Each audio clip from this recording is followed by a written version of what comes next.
Okay, in this video, we're going to see which cleans tile grout better, vinegar or peroxide. So right here, I have a grout line that's very dark compared to what it should look like. That's lighter, even lighter. Here it is again, dark. So I'm going to take two lines, this one and this one, and I'm going to put some vinegar on one and some peroxide on the other. I'm going to let them sit. We'll see how long I let them sit. Then I'm going to take a little a nail cleaning brush, and actually this one here is a little dirtier than that one.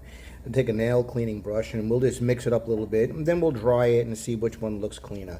I'm not a fan of the vinegar and baking soda because I'm no scientist, but when you add baking soda to vinegar, it's a base and an acid, and the baking soda just turns the vinegar into water and salt. It does nothing. So there's no reason to ever clean with vinegar and baking soda unless you need bubbles to do something, but you're just canceling each one out. Vinegar will remove rust. If you add the baking soda to the vinegar and try removing rust, you're doing absolutely nothing. And baking soda is a cleaner because it's you can use it like scrubbing action, like when you put a polishing compound on a car. It's just a very, very, very fine abrasive. So let me get the stuff, and we're going to label it and see what happens. Okay, I just put down some white vinegar on this side and some hydrogen peroxide on this side, and we're going to see what happens. I'm going to give them let's try 15 minutes. The vinegar is actually bubbling. You can't see it. Maybe. Yeah, there it is. Look right by that light. See the little sparkles by the light fixture? Anything going on with the peroxide?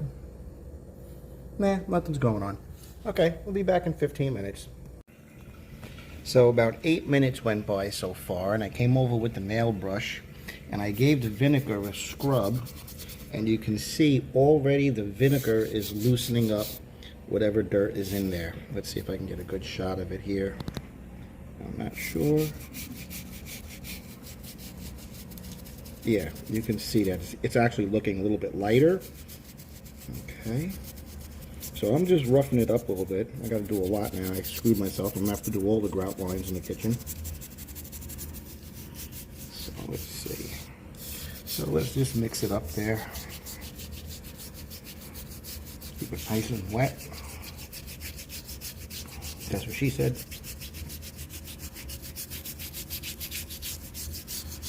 Okay, yeah, you can see the dirt. Now I'm going to go clean the brush and do the peroxide. Okay, let's see. Now I know the brush itself is going to lift anything that's in there too, even if it was water. I got some cross-contamination going on here. I don't know which one leaked over to which side. Alright, so far peroxide isn't looking too bad.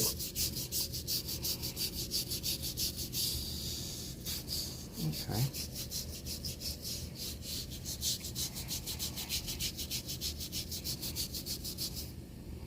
Maybe the middle will be a mix of two.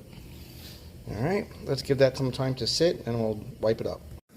So, after rinsing it with water, wiping it down, and drying it off, it looks like the vinegar, I don't know if it did a better job. This is what it used to look like. You can see where it came clean. That's the vinegar side. Let's go to the peroxide side. They almost look the same.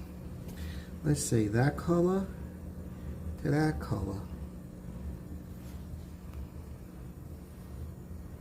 Peroxide maybe not as strong. There's some areas here where it didn't take out whatever that is. I don't know what that is.